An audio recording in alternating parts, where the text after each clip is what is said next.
एक मिनट मैं चाहता हूँ कि आप सब लोग प्रार्थना करें कि परमेश्वर इस वक्त हमसे बातें करें।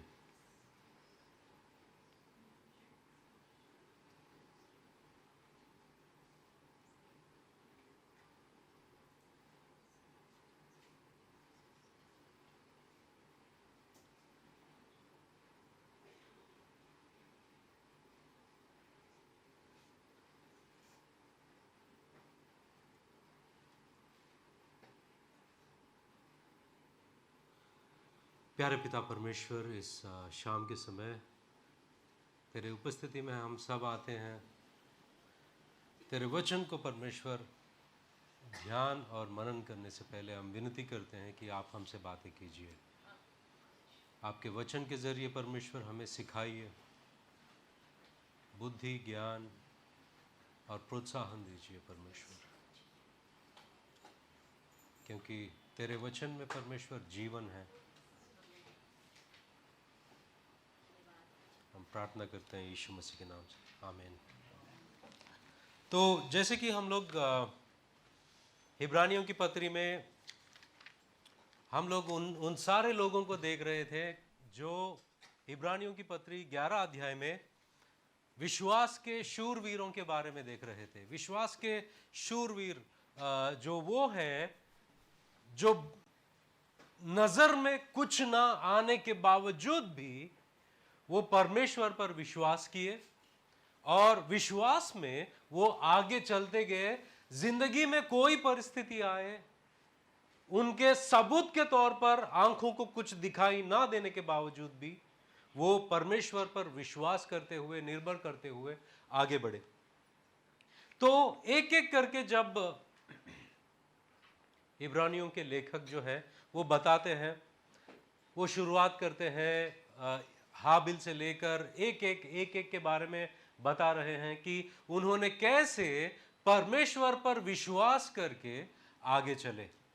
अब हिब्रानियों को ये बात लिखने की ज़रूरत क्या है कि हिब्रानियों के जो पत्री के स्वीकार करने वाले जो लोग थे, वो लोग यीशु मसीह को छोड़कर चले जा रहे थे, क्योंकि उनके ज़िंदगी में सताव हो रहा था, उनके ज़िंदगी में बहुत सारे कठिनाइयाँ आ रहे थे और शायद बहुत सारे चीज़ ऐसे थे उनके ज़िंदगी में, उनको नीचे लेके आने की कोशिश कर रहे थे। तो विश्वास के बारे में बताते बताते वो यहाँ पर आकर उन सभी लोगों के बारे में बात करते हैं जो विश्वास से ना देखने के बावजूद भी, ना दिखाई देने के बावजूद भी ये लोग परमेश्वर में आगे बढ़े। तो 11 अध्याय में जब हम पढ़ते हैं, हमने लास्ट टाइम याकूब के बारे में देखा। याकूब के बारे में क्या देखा हमने? याकूब के बारे में क्या देखा हमने? वो ऑनलाइन था।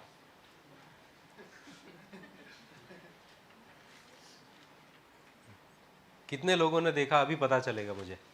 कितने लोगों ने सुना ऑनलाइन मैसेज?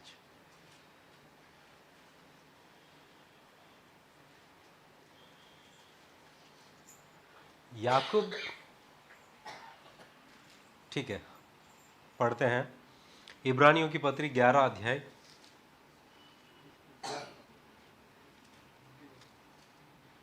21वां वचन। विश्वास ही से याकूब ने मरते समय यूसुफ के दोनों पुत्रों में से एक एक को आशीष दी और अपनी लाठी के सिरे पर सहारा लेकर दंडवत किया।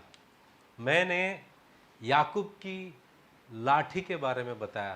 क्या बताया? लाठी के बारे में क्या बताया था? क्या लिखा गया? अपनी लाठी के सिरे पर सहारा लेकर दंडवत किया।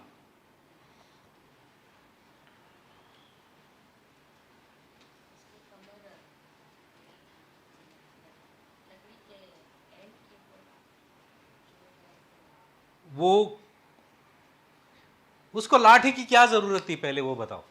क्यों जरूरत पड़ी लाठी की? परमेश्वर ने उसके, हाँ, उनके उनके कमर के हड्डी जो जॉइंट है वो निकल गई, तो उसको लाठी का सहारा लेना पड़ा। वहां से वो लंगड़ते लंगड़ते पूरी जिंदगी लाठी के सहारे जी रहा था। लाठी से पहले उसकी जिंदगी ऐसी थी कि हर जगह भाग भाग कर आशीषें कमाने की कोशिश कर रहा था, धोखा दे देकर आशीषों को कमाने की कोशिश कर रहा था। मगर परमेश्वर ने उसको यहां पर टच किया, अब भागने की जरूरत नहीं है। तो यहां पर एक दृष्टांत रीति से हमको समझ में आता है कि जैसे ये जो लाठी के सहारे तू चल रहा है, वैसे तू मेरे पर निर्भर होने से आशीषित होगा, भाग भाग के कमाने से नहीं। इसीलिए इब्रानियों की पत्री में लाठी को खास तौर पर उन्होंने लिखा है, लाठी के सहारे वो टेका लेकर परमेश्वर को दंडवत कर रहे थे। अब उसका अगला वचन जब हम देखते हैं, विश्वास ही से 22वां वचन, विश्वास ही से यूसुफ ने जब वहां मरने पर था तो इस्राएल की संतान के निकल जाने की चर्चा की। क्या चर्चा किया इन्होंने? इस्राएल के संतान का निकल जाने की चर्चा की और अपनी हड्डियों के विषय में आज्ञा दी। अब भाई ये दोनों इतने क्या इंपॉर्टेंट है जिंदगी में कि विश्वास के बारे में जब आप लोगों को प्रोत्साहन कर रहे हो, विश्वास के बारे में लोगों को प्रोत्साहन कर रहे हो और कह रहे हो कि तुमको परमेश्वर पर विश्वास करना है, आगे बढ़ना है। यूसुफ के जिंदगी में इतने सारे चीजें हैं, बहुत सारे चीजें हैं बात करने लायक। उसने विश्वास से जेल में रहकर कैसे यह बात को देखा कि परमेश्वर एक दिन उसे उठाएगा। उसके साथ बहुत गलत हो रहा था, मगर वो विश्वास से परमेश्वर पर निर्भर होकर आगे बढ़ रहा था जिंदगी में। उसके साथ में बदसलूकी हो रही थी, फिर भी वो सह रहा था और परमेश्वर पर भरोसा नहीं छोड़ा। ये बहुत सारे बातें हैं जो लिख सकता था।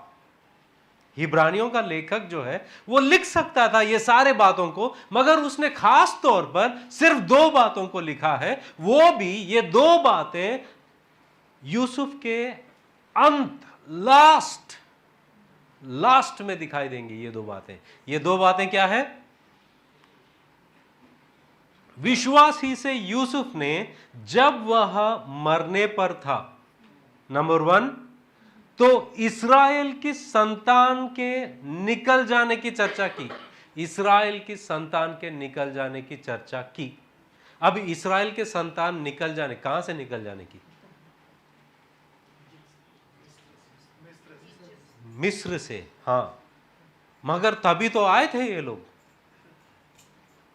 कितने दिन हुआ? ज्यादा दिन नहीं हुआ आके मिस्र में, क्योंकि यहां पर सब अकाल आ गया। यूसुफ ने क्या किया? उनके बाप को और भाइयों को सबको इधर लेके आया। लेके आने के बाद में यहां सब खाना वाना सब मिल रहा है। हर दिन सुबह बिरयानी, शाम में बिरयानी, दोपहर में बिरयानी, सब लोग खा रहे थे। और पता नहीं इजिप्ट में क्या क्या फ्रूट्स थे, सब मज़ा ले रहे थे। अरे वाह, क्या बात है। वहाँ तो कुछ नहीं मिल रहा था। हमारा भाई यूसुफ के वजह से आज हमको क्या क्या खाने को मिल रहा है। हर दिन ईद मना रहे थे, अच्छा खाने को मिल रहा था। अब ये मरने से पहले बोल रहे कि निकल जाओ इधर से। क्या बोल रहे? निकल जाओ। अबे तो भाई तू पागल हो गया, इधर सब मिल रहा है, निकल जाओ बोल रहे। इधर खाने के लिए सब है, अच्छा है, निकलने के लिए बोल रहे हो। यहां पर जब हम लोग उत्पत्ति के किताब में जाते हैं, उत्पत्ति 50, यही वाक्य को हम लोग देखते हैं। उत्पत्ति 50,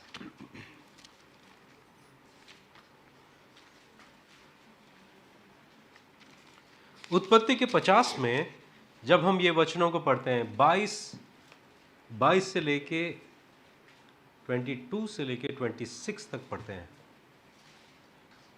26 तक। 22 से 26 तक।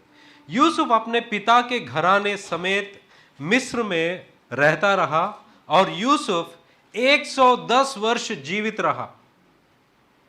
और यूसुफ एफ्रेम के परपोतों तक को देखने पाया और मनश्शे के पोते जो माकिर के पुत्र थे वे उत्पन्न हुए और यूसुफ ने उन्हें गोद में लिया। यूसुफ ने अपने भाइयों से कहा, मैं तो मरने पर हूं, परंतु परमेश्वर निश्चय तुम्हारी सूधी लेगा और तुम्हें इस देश से निकालकर उस देश में पहुंचा देगा जिसके देने की उसने अब्राहम, इसहाक और याकूब से शपथ खाई। अब वो ये कह रहे हैं कि देखो, मैं मरने के लिए तैयार हूं, मैं मरने के लिए तैयार हूं। यहां पर क्या लिखा गया है कि मैं तो मरने पर हूं, परंतु मतलब मैं जा रहा हूं मगर वो आएगा। आपको थोड़ा सिमिलर लग रहा है लैंग्वेज?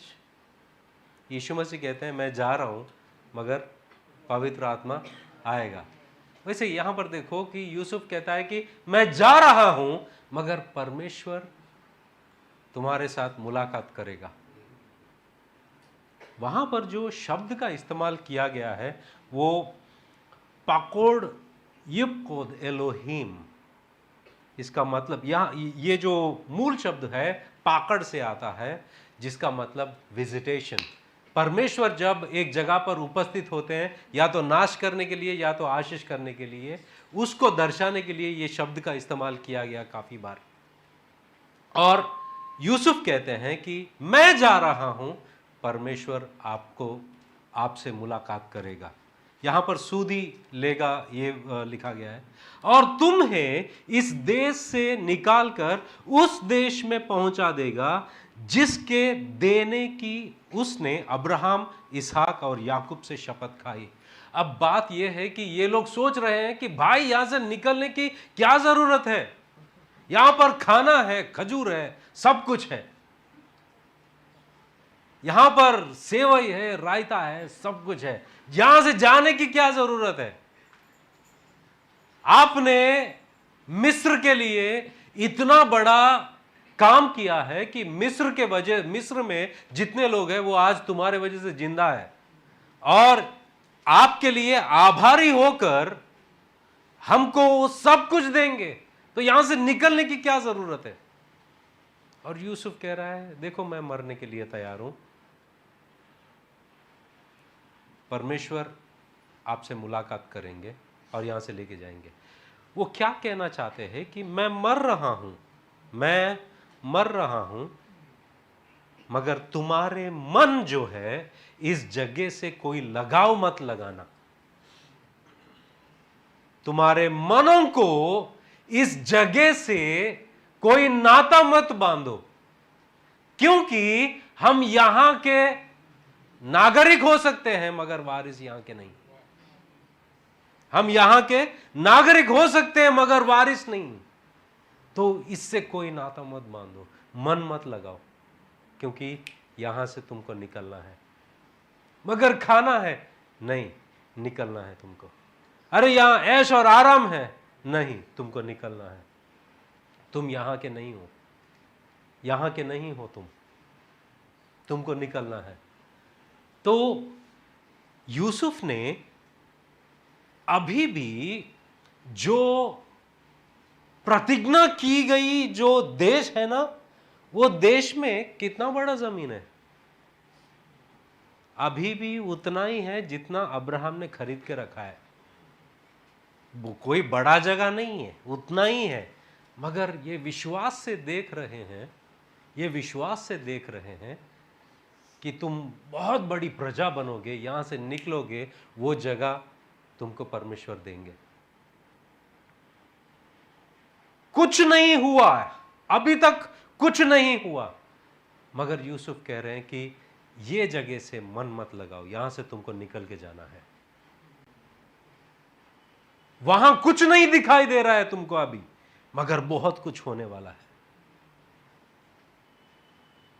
इसलिए इब्रानियों के लेखक ये बात को लिखते हैं कि तुम विश्वासियों, तुमको अभी कुछ नहीं दिखाई दे रहा है, मगर बहुत कुछ है तुम्हारे लिए इंतजाम किया हुआ। यहां पर मन मत लगाओ, तुम्हारा मन उधर रखो। यहाँ के लोग अब फिलहाल हमको कुछ नहीं दिखाई देता, हमारे आंखों को क्या दिखाई देता, हम जो रोज़मर्रे के तकलीफ़ों को उठाते हैं वो दिखाई देता है, हमारे कठिनाइयाँ दिखाई देती हैं, सब कुछ दिखाई देता है। और शायद हम लोग कुछ लोगों को कोई तकलीफ नहीं है, मगर मन लगाए बैठे हैं और उनकी आशा ये है कि मैं यहाँ पर ये खरीदूंगा, वो खरीदूंगा, ऐसा मेरा जिंदगी बिताऊंगा, वैसा मेरा जिंदगी बिताऊंगा। ये सब आशाएं, लगाव और मन यहां पर स्थापित करके रख लिए हैं। मगर एक विश्वासी जो है यहां का नागरिक हो सकता है, मगर यहां का वारिस नहीं है। हम तो वहां के ही नागरिक हैं, वहां के ही वारिस हैं, यहां पर हम जी रहे हैं। नए नियम में इन बातों को पौलुस ने लिखा है, पतरस ने लिखा है, हम वो बातों को देखेंगे। मगर यहां पर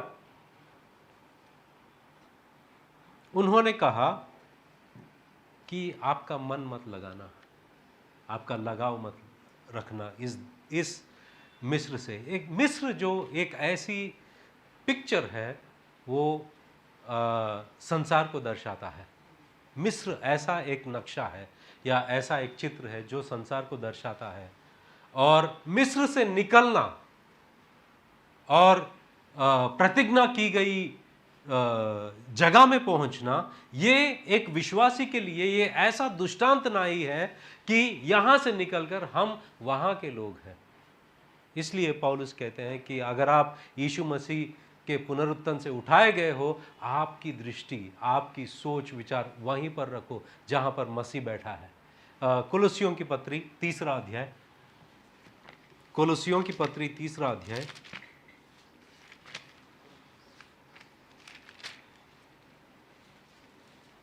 कुलुस्सियों की पत्री कहाँ है? उत्पत्ति प्रकाशित के बीच में है।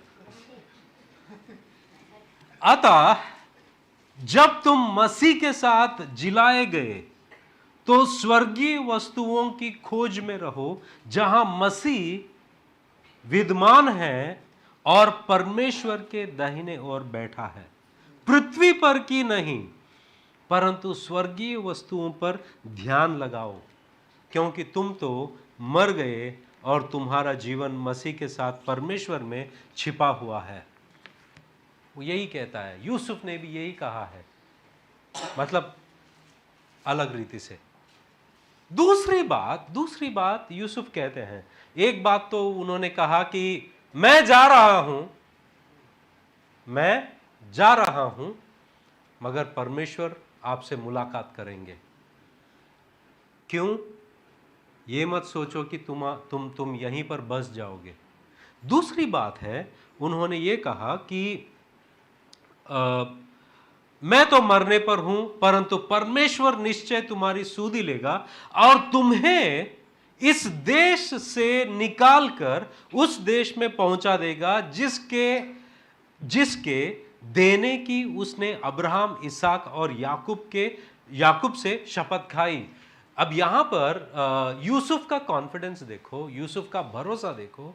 और यूसुफ ये कहता है, कुछ नहीं दिखाई दे रहा है, मगर यूसुफ कहता है कि परमेश्वर तुम्हें यहां से लेके जाएगा, वहां पर लेके जाएगा। उन्होंने ये नहीं कहा कि शायद वो लेके जाएंगे, उन्होंने ये नहीं कहा कि हो सकता है कि आपको यहां से लेके जाएंगे, नहीं, उन्होंने ये कहा कि परमेश्वर आपसे मिलेंगे और आपको यहां से लेके जाएंगे।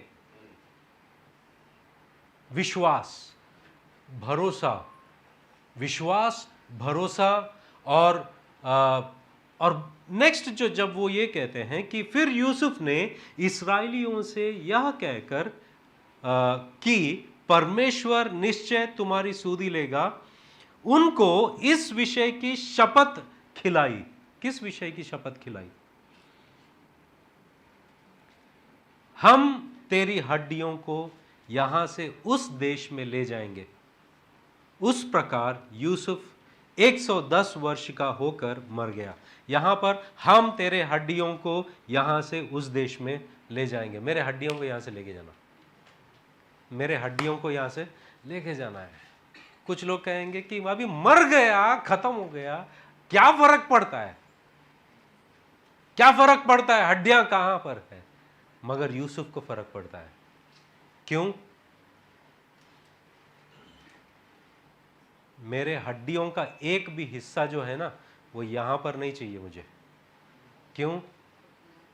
मैं यहां का वारिस नहीं हूं, मैं यहां का रहने वाला नहीं हूं। ये मेरा घर नहीं है, ये मेरी जमीन नहीं है, भले ही वो छोटा है या कैसा भी है, वो मेरा जगह है, मुझे वहां जाना है। मेरा कोई भी हिस्सा यहां रहने की जरूरत नहीं, रहना नहीं चाहिए, क्योंकि मैं वहां रहना चाहता हूं जहां परमेश्वर ने वादा किया, परमेश्वर ने प्रतिज्ञा की है। मेरा जिस्म वहां पर रहेगा, मेरे हड्डियां वहां पर रहेगी। उसकी सोच देखो कि मेरा कोई भी हिस्सा, इस जगह से मेरा कोई लेना देना नहीं है, इस जगह से मेरा कोई लेना देना नहीं है। अगर समझो वहां के लोगों से वो कहते हैं कि मैं मेरे मरने के बाद में मेरे लिए एक गोल्डन टूम बना दो या सोने का एक पेटी बना दो, वो लोग खुशी खुशी बना देंगे, क्योंकि उसके वजह से सब लोग तो बच गए, मिस्र के लोग, नहीं तो भूखे मर जाते थे। मगर इनके वजह से, इन्होंने जो सोच और इन्होंने जो काम किया है वहां पर, उसके वजह से सब लोग बच गए। दे वुड हैव ऑब्लाइज्ड, बना देते एक सोने की पेटी। मगर he wanted, instead of a magnificent burial, he wanted a significant burial. मतलब शानदार बरियल को क्या कहते हैं, शानदार दफनाने वाली कार्यक्रम हो सकती थी, मगर उन्होंने सोचा कि मुझे ये नहीं चाहिए, मुझे वो चाहिए जो परमेश्वर चाहता है। अब जब परमेश्वर ने सब कुछ किया मिस्र में 400 साल, और यही बात से वो यूसुफ ये भी बता रहा था कि धीरज रखो, धीरज रखो, परमेश्वर तुमको यहां से लेके जाएगा। धीरज, विश्वास और वो स्वभाव, वो तत्व, वो माइंडसेट जो होता है कि मैं यहां का नहीं हूं, वो सब उनको बता रहा था इन बातों में। और यही बातों को जब हम देखते हैं, जब जब निर्गमन की किताब में 13 अध्याय 19वां वचन में, और मूसा यूसुफ की हड्डियों को साथ लेता गया, क्योंकि यूसुफ ने इस्राएलियों से यह कहकर परमेश्वर निश्चय तुम्हारी सुधि लेगा, उनको इस विषय की दृढ़ शपथ खिलाई थी कि वे उसकी हड्डियों को अपने साथ यहां से ले जाएंगे। तो देखो, मूसा ने एक पेटी पकड़ ली, उसमें यूसुफ के हड्डियां थी। अब वो लेकर चल रहा था, शायद वो स्लो मोशन में चल रहा था, धूल उठ रही थी और कैमरामैन ऐसा घुमा रहा था और धूल नीचे से उधर से फोकस आ रही थी, और मूसा चल रहा था हड्डियों को लेकर, और ऊपर जो यूसुफ बैठा वो देखता, यही बोल रहा था मैं यही बोल रहा था, you will walk from here with my bones, तुम मेरे हड्डियों को यहां से लेकर जाओगे। वो उसका विश्वास, तब कुछ नहीं दिख रहा, मगर उसने कहा।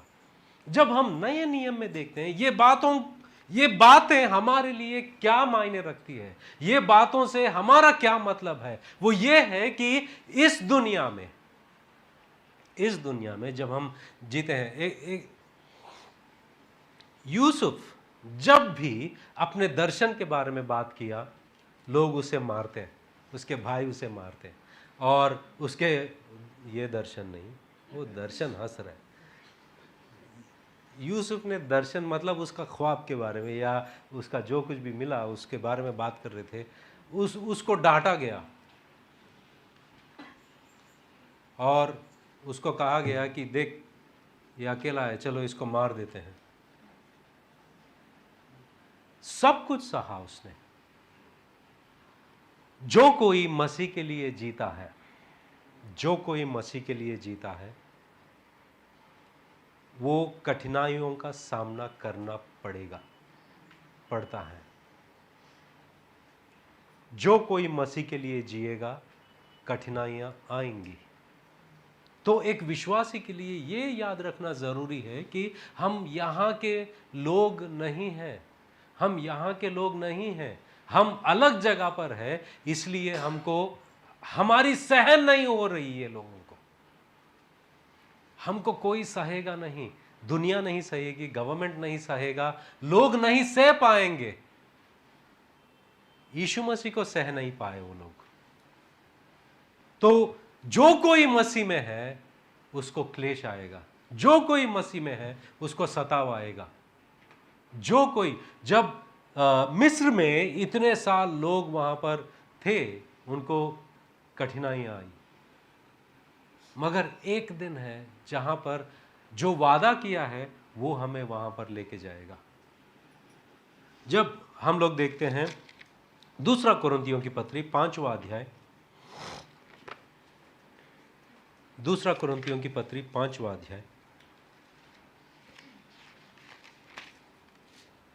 6 से लेकर 10 तक जब हम पढ़ते हैं, अतः हम सदा ढाढ़स बांधे रहते हैं और यह जानते हैं कि जब तक हम देह में रहते हैं तब तक प्रभु से अलग हैं, क्योंकि हम रूप को देखकर नहीं पर विश्वास से चलते हैं।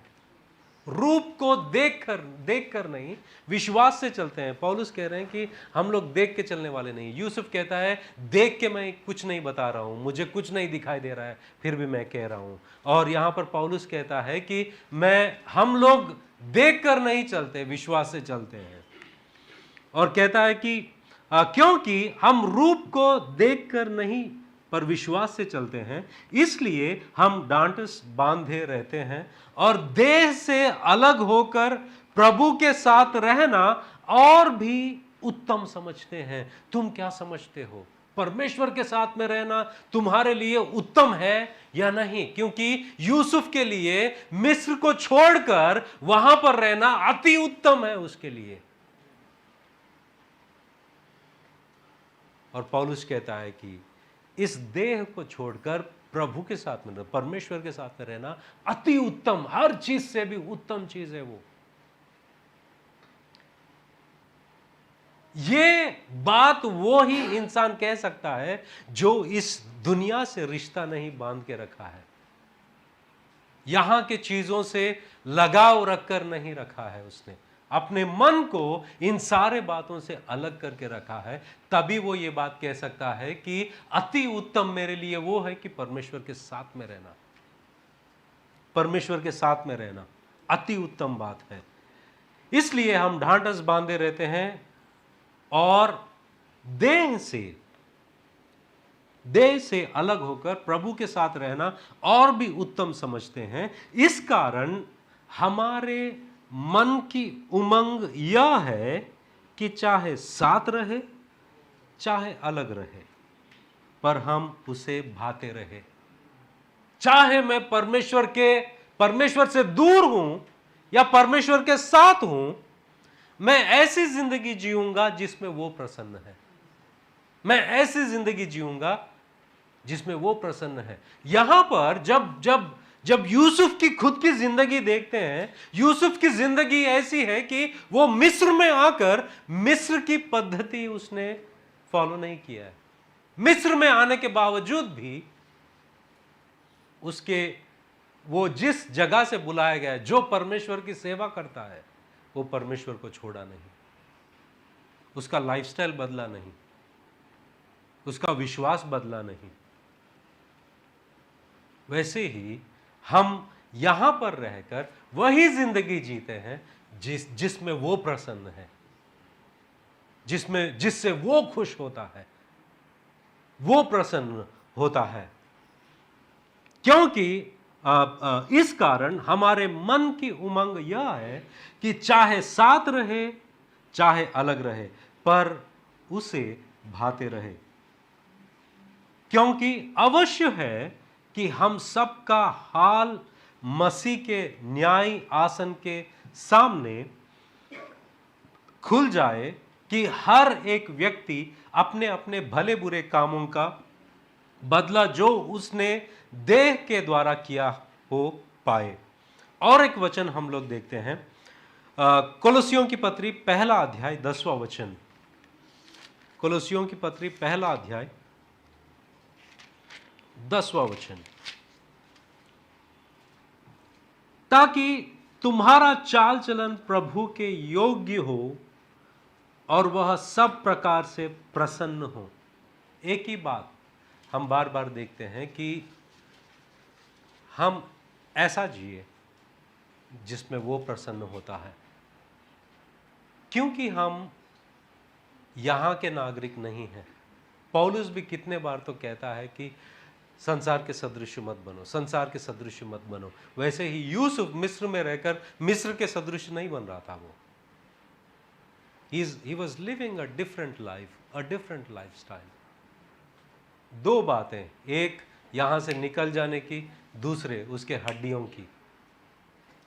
ये दो बातों में इतनी सारी बातें हैं जो हमें सिखाती है कि हम यहां के नहीं, हमारा मन यहां पर लगाव नहीं रख सकता किसी भी बात से। और कोलोसियों की पत्री पहला अध्याय 10वां वचन में, ताकि तुम्हारा चाल चलन प्रभु के योग्य हो और वह सब प्रकार से प्रसन्न हो और तुम में हर प्रकार के भले कामों का फल लगे और तुम परमेश्वर की पहचान में बढ़ते जाओ। ये एक रीति है, ये हमारा लाइफस्टाइल है, ये हमारा लाइफस्टाइल है जो यहाँ के, जो भी यहाँ के नागरिक नहीं होते हैं और परमेश्वर के होते हैं, उनका लाइफस्टाइल है। इस तरह हमको रहना है। हमारा कोई भी हिस्सा यहाँ का नहीं, हमारे हड्डियां यहाँ पर नहीं रहेंगे, हमारा कोई भी चीज, हमारे मन में कोई भी स्थान ये दुनिया नहीं लेगा। पहला थिस्सलुनीयों की पत्री चौथा अध्याय और पहला वचन।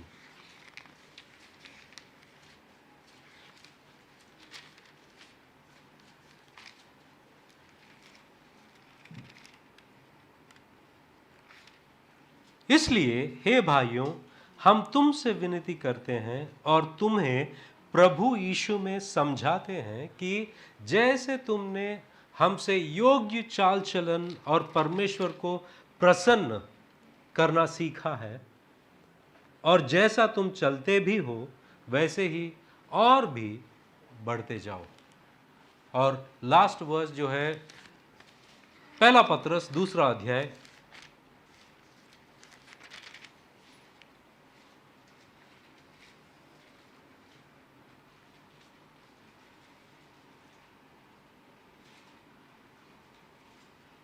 पहला पत्रस दूसरा अध्याय 11 वचन में देखेंगे, हे प्रियो, मैं तुमसे विनती करता हूं कि तुम अपने आप को परदेशी और यात्री जानकर उन सांसारिक अभिलाषाओं से जो आत्मा से युद्ध करती है बचे रहो।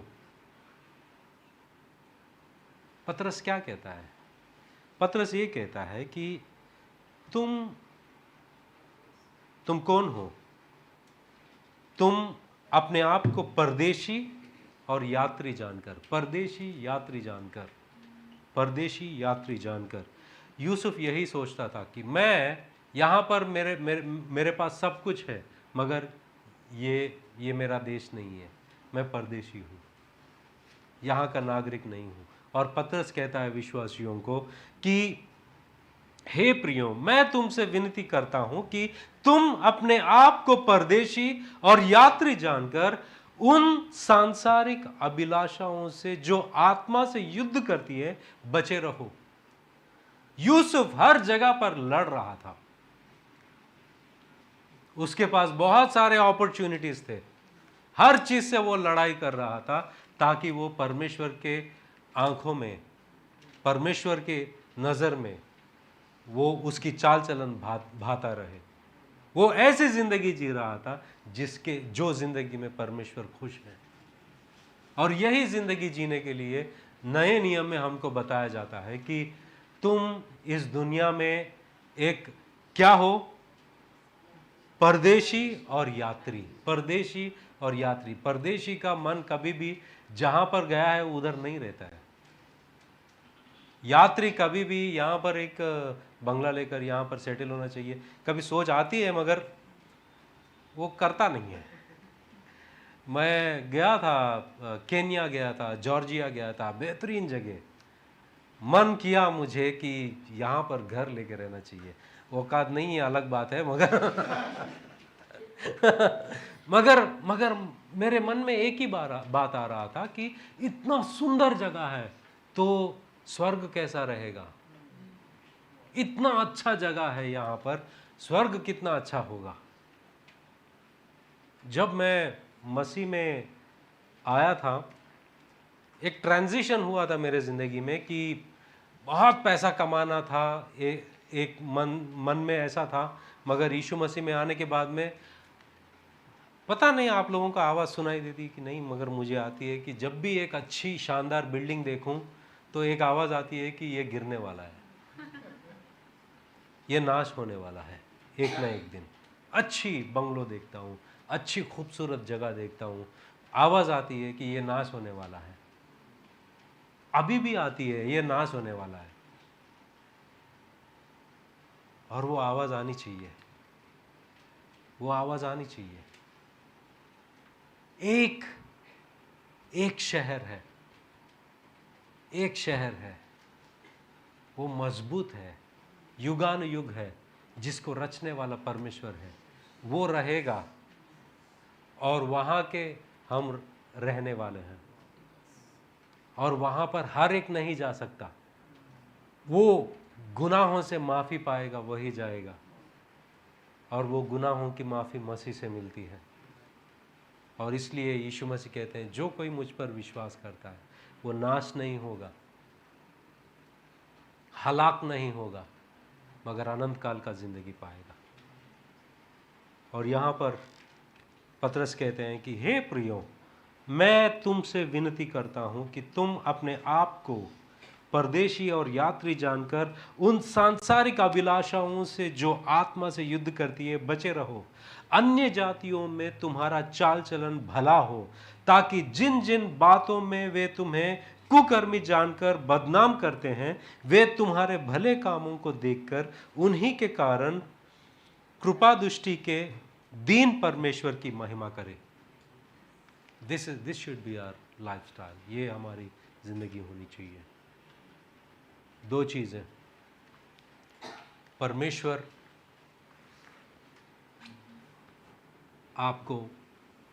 आपसे मिलेंगे और यहाँ से लेके जाएंगे। जब ये बात दिमाग में आती है तो याद करो कि हम यहाँ के लोग नहीं हैं, हम यहाँ के लोग नहीं हैं। दूसरा, मेरे हड्डियों को यहाँ से लेके जाना, मेरा कोई भी हिस्सा यहाँ नहीं रह सकता। ये एक माइंडसेट, एक विश्वासी का माइंडसेट। मन मत लगाए रखो, यीशु जल्दी आने वाला है। प्रार्थना करते हैं।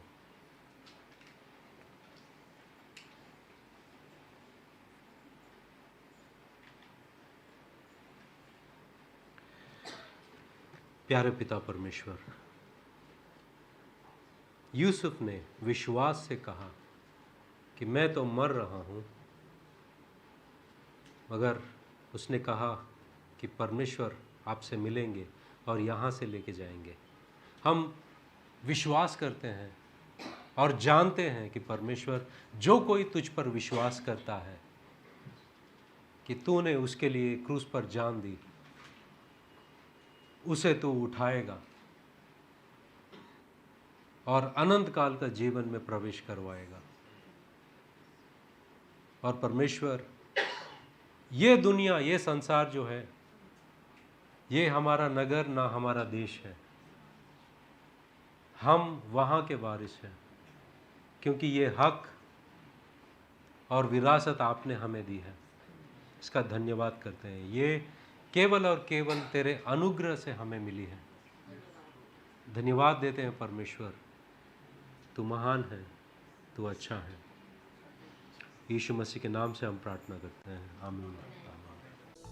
Thank you greater grace Santa cruise की हिंदी सभा को देखने के लिए और यूट्यूब पर, और धन्यवाद देते हैं कि आप हमारे संग जुड़ सके। जब भी आप जुड़ना चाहें इस चैनल को सब्सक्राइब कीजिए ताकि आप लाइव वर्शिप को देख सकें, लाइव सर्विसेज को देख सकें, बाइबल कॉलेज क्लासेस का आनंद उठा सकें और कोई भी वीडियो आप मिस नहीं करेंगे। ये लिंक अपने दोस्तों के संग, परिवार वालों के संग शेयर करना ना भूलें। और अगर आपकी कोई भी ज़रूरत है प्रार्थना के लिए, बाइबल कॉलेज के लिए, काउंसलिंग के लिए, तो हमसे ज़रूर संपर्क करें। अगर परमेश्वर आपके हृदय पर डालता है कि आप हमें सहायता करना चाहते हैं, मदद करना चाहते हैं ताकि हम सुसमाचार लेके यीशु मसीह का लोगों तक पहुंच सकें, तो जो डिटेल्स हमने दी हैं उस पर आप हमें कांटेक्ट कर सकते हैं। फिर से एक बार धन्यवाद सभा देखने के लिए। परमेश्वर आपको आशीष दे।